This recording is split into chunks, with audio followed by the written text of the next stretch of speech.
जय श्री ओम नमः सिद्धेभ्यः नमो अरिहन्ताणं नमो सिद्धाणं नमो आयर्याणं नमो वज्रायाणं नमो लोये सव्यसाहुणं मङ्गलं भगवान् वीरो मङ्गलं गौतमो गणी मङ्गलं कुन्दकुन्दार्यो जैनधर्मोऽस्तु मङ्गलं सर्वमङ्गलमाङ्गल्यं सर्वकल्याणकारकं प्रधानं सर्वधर्माणां जैनं जयतु शासनं जैनं जयतु शासनं जैनं जयतु शासनम। आचार्य वादीप सिंह सूरी द्वारा विरचित छत्र चूड़ामणि की वांछना हम लोग कर रहे हैं, जिसमें पाँचवें लम्ब की अपनी शुरुआत हो चुकी थी, जिसमें हम लोग 33 श्लोक पढ़ चुके हैं। उसका बैकग्राउंड ऐसा है कि जीवनधर कुमार यक्षेंद्र की अनुमति लेकर तीर्थ यात्रा के लिए विचरण करते हैं और अकेले ही सभी देश देशांतर में जाके पराक्रमी सिंह के समान अपने पराक्रम से ही रक्षित पुरुषों को किसी का भय नहीं रहता, इस बात को किंवदंती को यथार्थ करते हुए जीवनधर कुमार सब जगह दर्शन वंदना कर रहे हैं। आज अपने को पेज नंबर 261 से श्लोक नंबर 34 से आगे बात को बढ़ाना है। हाथियों को बचाने का भाव।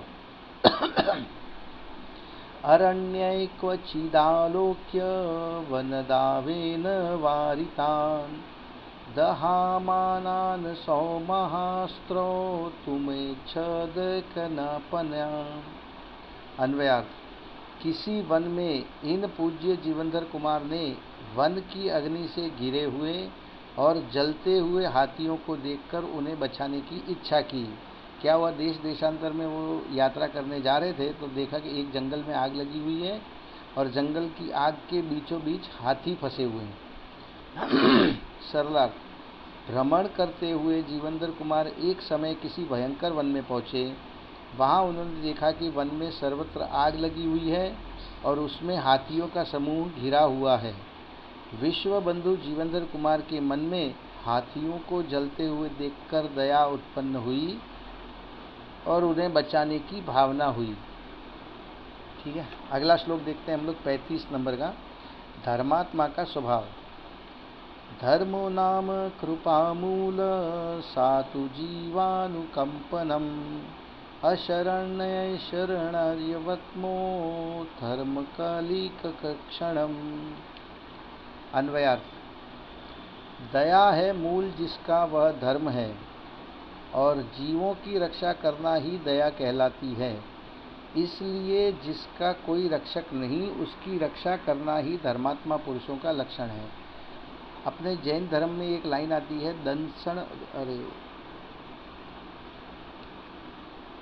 दया है मूल जिसका दंसण मूलो धम्मो। ये तो दर्शन के बारे में हुआ, दया के बारे में है, मुझे भी याद नहीं, अरे मैं याद करके बताऊंगा। दया है मूल जिसका वह धर्म परस्पर ग्रहो जीवानाम। ये एक दूसरे की परस्पर अपने को रक्षा करनी चाहिए और जीवों की रक्षा करना ही दया कहलाती है। इसलिए जिसका कोई रक्षक नहीं है उसकी रक्षा करना ही धर्मात्माओं का धर्मात्मा पुरुषों का लक्षण है। सरलार्थ। दया ही धर्म का मूल है और जीवों की रक्षा करना ही धर्म है। अरक्षित जीवों पर दया करना धर्मात्मा का लक्षण है। विशेषार्थ। जो स्वयं सुरक्षित है उसकी क्या रक्षा करना। जीवनधर कुमार ने जब जंगल में चारों ओर से घिरते हुए अरक्षित हाथियों को भयंकर आग में जलते हुए देखा तो उन्हें बचाने की इच्छा हुई, पर करे क्या। सामान्य अल्प अग्नि हो तो उसे बुझाना सुलभ है, पर जंगल की अग्नि को कैसे बुझाएं। छोटे छोटे जीव हों तो उन्हें हाथ से उठाकर बचाया जा सकता है, परंतु हाथियों को कैसे उठाए। जीवनधर के मन में यही विचार चल रहे हैं। धर्मात्मा पुरुषों को इन परिस्थितियों में भी हाथियों को बचाने की भावना चल रही है। इससे धर्मात्मा के स्वभाव का ज्ञान होता है। क्या हो गया कि जंगल में आग लगी, अब जीवनधर कुमार मन में ऐसा विचार कर रहे हैं कि कोई सामान्य अग्नि हो तो उसको तो अपने बुझा भी सकते हैं, छोटे मोटे जीव हो तो उन्हें हाथ से लेकर भी वहाँ से निकाल सकते हैं। सामान्य अग्नि हो तो उसको बुझा सकते हैं, लेकिन जंगल की जो आग है उसको आप एक तरफ से बुझाओगे तो दूसरी तरफ लगेगी, वो तो बहुत फास्ट फैलती है। तत्काल फैलने लग जाती है, इसलिए उसको बुझाना संभव नहीं है। और दूसरा, हाथी जैसे विशालकाय जीव को आप निकालोगे कैसे? एक तो उनकी स्पीड भी बहुत स्लो होती है और वज़न भी बहुत, कि आप उठा के भी उसको बाहर नहीं निकाल सकते, उनको चला कर ही निकालना पड़ेगा। फिर भी उन हाथियों को बचाने का मन में उनकी भावना चल रही धर्मात्माओं के, इससे धर्मात्मा के स्वभाव का ज्ञान होता है। अगला श्लोक देखते हैं 36 नंबर का। पुण्यशाली की इच्छा का सफल होना। ववृषवार्दिरास्तत्र तावतेव सगर्जिता सुकृति नामहो वांछा सफलैव ही जायते। अन्वयार्थ, वहाँ पर उसी समय मेघ गर्जना करते हुए बरसे। अत्र नीति हर्ष है, निश्चय से पुण्यवान की इच्छा सफल ही होती है। जैसे ही उन्होंने इच्छा की, सहज वैसा ही योग हो गया कि वहाँ पे बरसात का मौसम हो गया और ऊपर से मेघों की गर्जना हुई और उसके साथ बारिश भी हो गई, और उस बारिश होने से वो जंगल की जो आग थी वो बुझ गई। सरलार्थ, जीवनधर कुमार की हाथियों को बचाने की भावना होती है। उसी समय आकाश में गर्जना करते हुए मेघ मूसलाधार पानी बरसाने लगे, सर्वत्र पानी ही पानी हो गया। अहो, पुण्यशाली जीवों की इच्छा सफल ही होती है। विशेषार्थ, जंगल की अग्नि बुझाने और हाथियों की रक्षा करना दोनों ही कार्य कठिन ही नहीं, अशक्य लग रहे थे। तो पहले ही बताया ना कि जैसे छोटी मोटी आग होती तो उसको आप बुझा सकते हो, जंगल की आग को कैसे बुझाओगे? और छोटे बड़े प्राणी या जीव जंतु होते तो उसको फिर भी बचा सकते हो, हाथी जैसे विशालकाय जीव को कैसे बचा सकोगे? तो ये दोनों कठिन ही नहीं बल्कि अशक्य कार्य लग रहे थे, किंतु सहज सफल हो गए। पुण्य का महत्व ही ऐसा होता है। दिशा कामानः दुहंती च, अर्थात दिशाएं भी पुण्यवान की इच्छा सफल करती हैं। सागार धर्मामृत अध्याय 4 देखें इसके लिए। श्लोक नंबर 37। हाथियों की रक्षा से संतुष्ट। अनेक पान सौवीक्ष्य रक्षितान त्रुपत्र राम स्वयं त्वासीत समः स्वामी स्वस्य बंध विमोक्षयोः। अन्वयार्थ, जीवनधर कुमार प्राणों से बचे हुए हाथियों को देखकर अत्यंत संतुष्ट हुए, किंतु स्वयं जीवनधर कुमार अपने बंधन में पड़ने और उससे बच जाने में विषाद व हर्ष रहित अर्थात समभावी थे। सरलार्थ, अग्नि द्वारा जलने से बचे हुए हाथियों को देखकर दयामूर्ति जीवनधर कुमार को अत्यंत संतोष हुआ, किंतु पूर्व में स्वयं को काष्ठांगार ने बंधन में बांधने पर और यक्षेंद्र द्वारा बंधन से मुक्त कराए जाने पर किसी प्रकार का हर्ष विषाद नहीं किया, अपितु समता भाव संभाव रखा। क्या बताएं यहाँ पे? हाथियों को, वैसे तो हाथियों को उन्होंने बचाया नहीं, उनकी इच्छा हुई बचाने की, उन्होंने हो सकता है कि प्रयास भी किए हों मगर वो असफल ही हुए होंगे, क्योंकि ना तो जंगल की अग्नि को आप बुझा सकते हो, ना ही हाथियों को उसमें से निकाल सकते हो। प्रयास कर रहे थे और मन में भावना थी बचाने की, और एकाएक वहाँ पर बारिश हो गई, बारिश से जंगल की आग बुझ गई और हाथी बच गए। तो इस वस्तु से, इस घटना से जीवनधर कुमार को अत्यंत संतोष हुआ। परंतु पूर्व में, खुद इसके पहले की जो अपनी कथा चल रही थी उसमें काष्ठांगार ने उनको बांधा था और यक्षेंद्र उसको बचा के लेके चले गए उनको, जीवनधर कुमार को। इस बात से न तो उनको हर्ष हुआ न बंधने का विषाद हुआ। ठीक है, तो ये ऐसे ही समताभावी जीवों की परिणति होती है, ऐसा बताना चाह रहे हैं। अगला श्लोक देखते हैं 38 नंबर का। सज्जनों का सहज स्वभाव।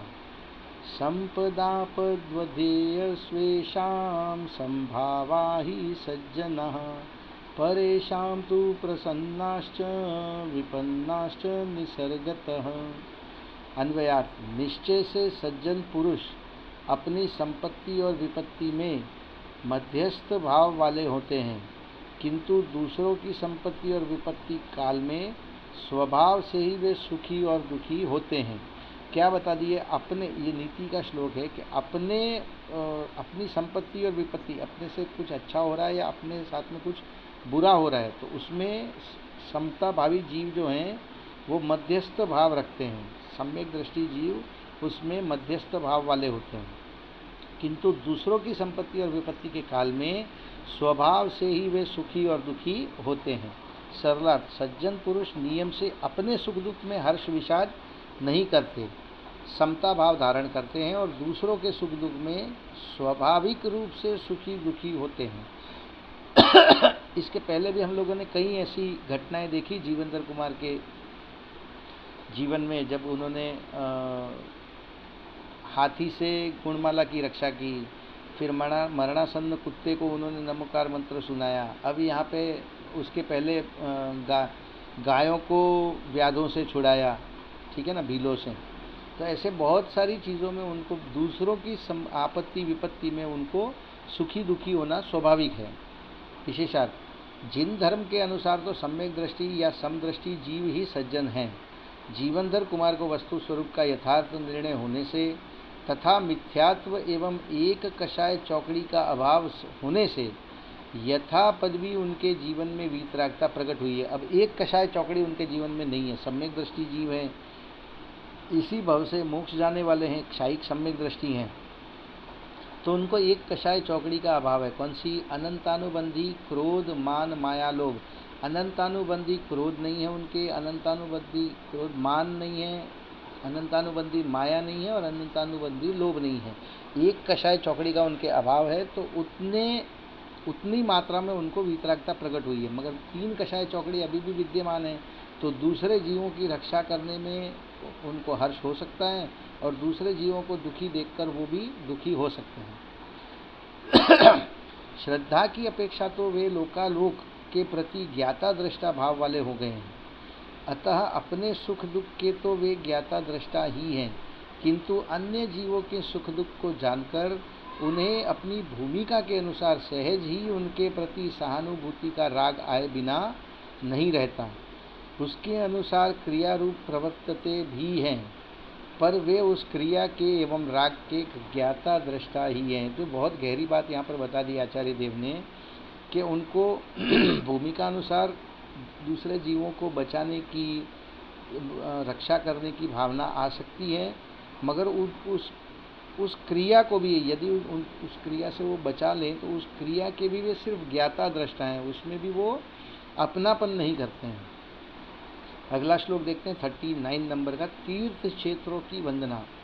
ततस्तस्माद्विनिर्गत्य तीर्थस्थानान्य पूजयत् सदसत्वं हि वस्तूनां संसर्गो देव दृश्यते।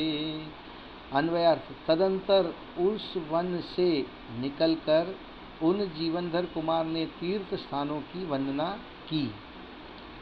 अत्र नीति निश्चय से पदार्थों का अच्छा या बुरापन उनके साथ संबंध होने से ही देखा जाता है। ठीक है, सरलार्थ देखते हैं। जंगल से बाहर निकलकर जीवनधर कुमार तीर्थ क्षेत्रों के दर्शन पूजन करते हैं। वास्तव में देखा जाए तो किसी पदार्थ का अच्छा बुरापन अच्छे बुरे पदार्थ के संसर्ग से ही होता है। उस जंगल में थे तब उनको पहले तो विषाद हुआ हाथियों को जलते हुए देख के, और फिर उनके बचने से उनको हर्ष हो गया। तो ये अच्छे बुरेपन का जो व्यवहार है वो उन पदार्थों के संसर्ग से ही होता है। विशेषार्थ, यद्यपि तीर्थ क्षेत्र की भूमि भी साधारण भूमि ही होती है, परंतु उस भूमि पर तीर्थंकर आदि महापुरुषों का विहार या गर्भ आदि कल्याणक संपन्न होते हैं, अतः वह भूमि वंदनीय और पूजनीय बन जाती है और तीर्थ क्षेत्र कहलाती है। साधक जीव उन महापुरुषों के गुणानुराग से ही क्षेत्र के दर्शन पूजन करते हैं। इस भावना से ही जीवनधर कुमार भी तीर्थ क्षेत्रों का दर्शन पूजन कर रहे हैं। यहाँ पे क्या बात बता दी कि जो तीर्थ क्षेत्र की भूमि है वो, और आपके घर की भूमि हो, आपके नगर की भूमि हो, वो भूमि में तो कोई विशेष अंतर है नहीं, मगर तीर्थ क्षेत्र की जो भूमि है वहाँ पर महापुरुषों आदि तीर्थंकरों आदि का विहार होता है, या गर्भ आदि जो पंच कल्याणक है उनमें से कोई एक या अनेक कल्याणक होते हैं, वो संपन्न होते हैं वहाँ पर। इसलिए वह भूमि जो है वो वंदनीय हो जाती है, वंदनीय और पूजनीय बन जाती है, और इसीलिए तीर्थ क्षेत्र कहलाती है। साधक जीव उन महापुरुषों के गुणानुराग से, जो तीर्थंकर आदि हैं या दूसरे चक्रवर्ती हैं, जो मोक्षगामी जीव अनंतानंत जीव मोक्ष गए हैं, तो सिद्ध क्षेत्र में भी यदि अपन जाएंगे तो उन सिद्धों के गुणानुराग से ही क्षेत्र के दर्शन पूजन करने की मन में भावना आती है, और इसी भावना से जीवनधर कुमार भी तीर्थ क्षेत्रों का दर्शन पूजन कर रहे हैं। ठीक है, अपने यहाँ पर एक ये तीर्थ क्षेत्र की थोड़ी सी बात बताता हूँ मैं आपको, कि जैसे जहाँ पे पंच कल्याणक होते हैं, तीर्थंकरों के 5 कल्याणकों में से कोई या तो एक या अनेक कल्याणक हों, तो वह जो भूमि है वह अतिशय क्षेत्र कहलाती है। ठीक है, जहाँ पर तीर्थंकरों के निर्वाण होते हैं वह निर्वाण स्थली कहलाती है, और जहाँ पर अन्य जीव जहाँ से मोक्ष जाते हैं, जैसे अन्य साधु लोग हैं, वो जहाँ से मोक्ष जाते हैं उसको सिद्ध क्षेत्र कहते हैं। ठीक है, अगला श्लोक देखते हैं 40 नंबर का, जीवनधर कुमार का सम्मान। अतः संभावयामास यक्षिसा धर्म रक्षिणी धर्ममूर्ति ममु तत्र सम्यक कशीपुदानतः। अन्वयार्थ, इसके अनंतर वहाँ पर धर्म की रक्षा करने वाली प्रसिद्ध यक्षिणी ने इन धर्ममूर्ति जीवनधर कुमार का अन्न वस्त्रादिक के दान से भले प्रकार आदर सत्कार किया। क्या घटना घटी यहाँ पर, वो जिस जगह पर जिस तीर्थ क्षेत्र में गए थे वहाँ पे धर्म की रक्षा करने वाली यक्षिणी आ गई। एक यक्षेंद्र से तो विदाई लेकर वो आए थे, तीर्थ यात्रा कर रहे थे, वहाँ पे एक धर्म की रक्षा करने वाली यक्षिणी आई। उन्होंने इन धर्मात्मा मूर्ति धर्म मूर्ति जीवनधर कुमार को देखकर उनको उस यक्षिणी को ऐसा भाव आया कि इनका आदर सत्कार करना चाहिए, तो अन्न वस्त्रादि के दान देकर उनका भली प्रकार से आदर सत्कार किया। सरलार्थ, तीर्थ यात्रा करते समय तीर्थ क्षेत्र पर ही तीर्थ की रक्षा करने वाली किसी यक्षिणी ने जीवनधर कुमार को अन्न और वस्त्रादि देकर उत्तम पद्धति से उनका सम्मान किया। विशेषार्थ, अब तक पाठकों ने जीवनधर कुमार से उपकृत यक्षेंद्र ने कृतज्ञतावश उनका आदर सत्कार और सम्मान किया था, ये जाना है। हमने पहले थोड़ी देर पहले 10-12 श्लोकों पहले ही ये जाना कि जीवनधर कुमार से उपकृत यक्षेंद्र ने कृतज्ञतावश उनका आदर और सत्कार किया था, उनका सम्मान किया था। यहाँ प्रकरण ही दूसरा है। तीर्थ क्षेत्र की रक्षिका यक्षिणी पर न तो जीवनधर कुमार ने कोई उपकार किया है, न उससे किसी प्रकार की याचना की, और न उनका स्मरण भी किया, फिर भी यक्षिणी ने उनका सम्मान किया। यहाँ पे जीवनधर कुमार ने ना तो कोई उनकी याचना की यक्षिणी की, ना उनको याद किया, ना उनको स्मरण किया, ना ही उनके ऊपर किसी प्रकार का कोई उपकार किया, फिर भी उस यक्षिणी ने उनका सम्मान किया। यहाँ आचार्य यह बात स्पष्ट करना चाहते हैं कि जिसे पूर्वबद्ध पुण्य का उदय हो, ऐसे सज्जन और धार्मिक प्रवृत्ति के मनुष्यों की सहायता एवं सम्मान यक्ष यक्षिणी स्वयं करते हैं। उनसे याचना करने की आवश्यकता ही नहीं है और न उनकी पूजा अर्चना करने की। मनुष्य को मात्र सच्चे देव शास्त्र गुरु का सच्चा उपासक होना चाहिए। शेष सब अपने पुण्य पाप के अनुसार अपने आप होता रहता है। देखिए, क्या यहाँ इसके पहले की जो घटना थी यक्षेंद्र की घटना, उसमें तो जब कुत्ते का जीव मरकर यक्षेंद्र हुआ था तो वो तत्काल वहाँ पर अंतर्मुहूर्त में जीवनधर कुमार के समक्ष उत्पन्न हुआ, प्रकट हुआ, और उसने कहा कि आप जब भी कभी मुसीबत में हो तो मुझे सिर्फ स्मरण कर लेना, मैं आपकी रक्षा के लिए आ जाऊंगा। तो यहाँ पे तो अपने को लगता है कि यार उन यक्षेंद्र को या व्यंतर देवों को अपन याद करेंगे तो वो अपनी रक्षा के लिए आ जाएंगे, मगर यहाँ पे तो प्रकरण एकदम दूसरा है।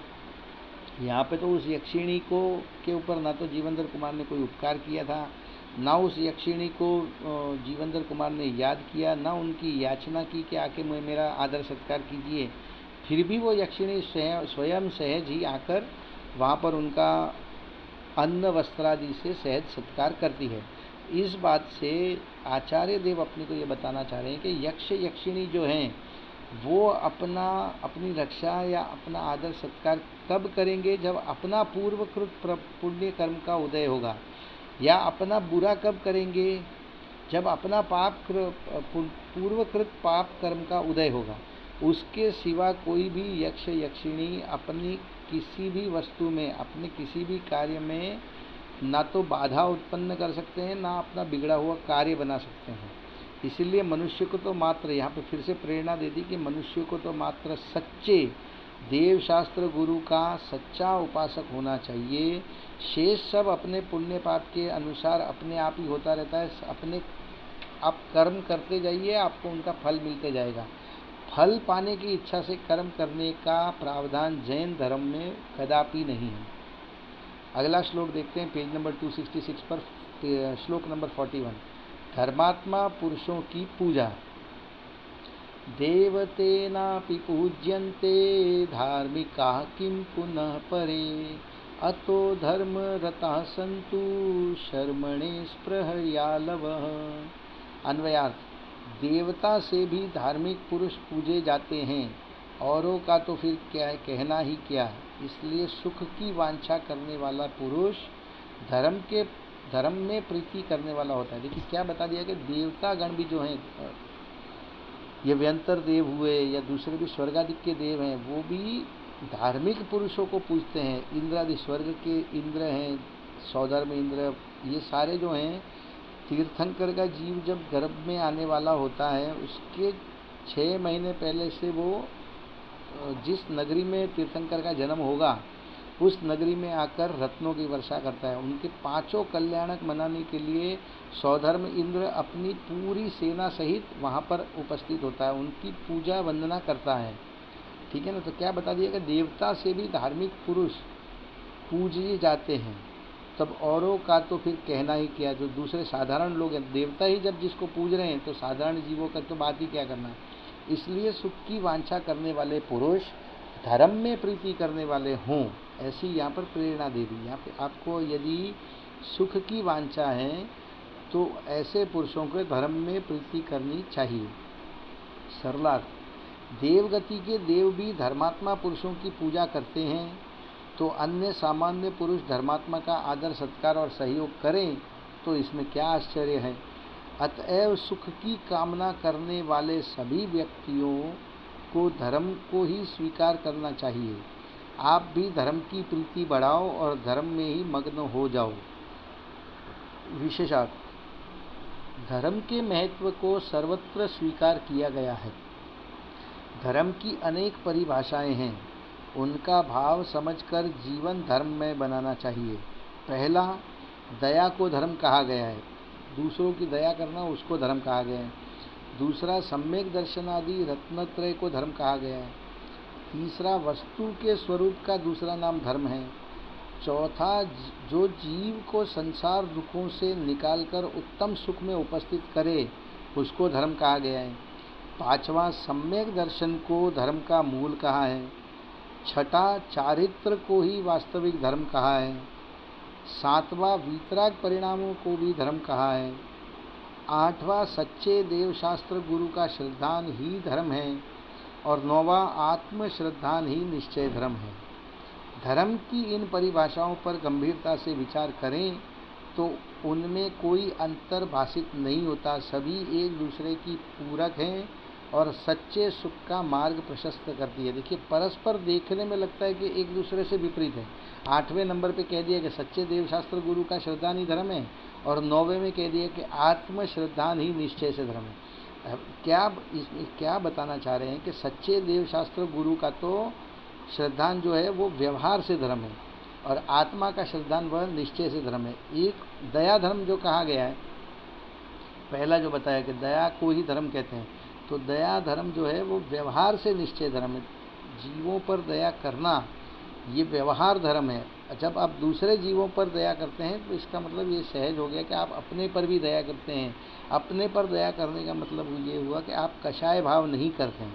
फिर उसके बाद अगले श्लोक, अगला पॉइंट में ये कह दिया कि सम्यक दर्शन आदि को रत्नत्रय धर्म कहते हैं। सम्यक दर्शन आदि रत्नत्रय को धर्म कहते हैं। फिर तीसरी बात ये कहे कि वस्तु के स्वरूप का दूसरा नाम धर्म है। वस्तु सहाओ धम्मो, वस्तु का जो स्वरूप है वही उसका धर्म है। ठीक है। फिर जो जीव संसार को सुख दुखों से निकालकर उत्तम सुख में स्थापित करे वह धर्म है। तो ऐसे धर्म की अनेक परिभाषाएं हैं, मगर ये सभी जो परिभाषाएं हैं ये एक दूसरे की पूरक हैं, एक दूसरे की विरोधी नहीं हैं, और सच्चे सुख का मार्ग प्रशस्त करती हैं। आप एक मकान देखने गए, आपको भाड़े से या खरीदने के लिए एक मकान चाहिए। आप मकान को देखोगे तो कोई आके आपको पूछेगा कि आपने उसका गैलरी देखी, तो बोले देखी। फिर उसमें बाथरूम देखा, तो बोले देखा। फिर आपने उसके कमरे देख लिए, फिर आपने उसका किचन देख लिया, प्लेटफॉर्म देख लिया, फ्लोरिंग देख लिया। तो ये सब देखा, तो आपने मकान देखा कि नहीं देखा? अरे ये सब मकान देखने के अलग अलग एंगल हैं, यही सब मिलकर मकान है।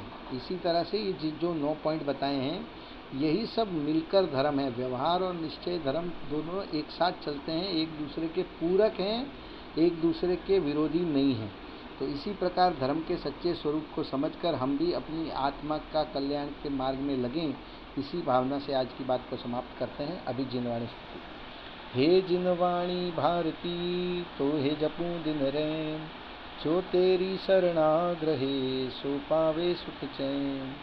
जा वाणी के ज्ञान ते सूझे लोकालोक, सो वाणी मस्तक नमो सदा देत हूँ ढोक, सदा देत हूँ ढोक। बोलिए जिनवाणी मात की जय हो।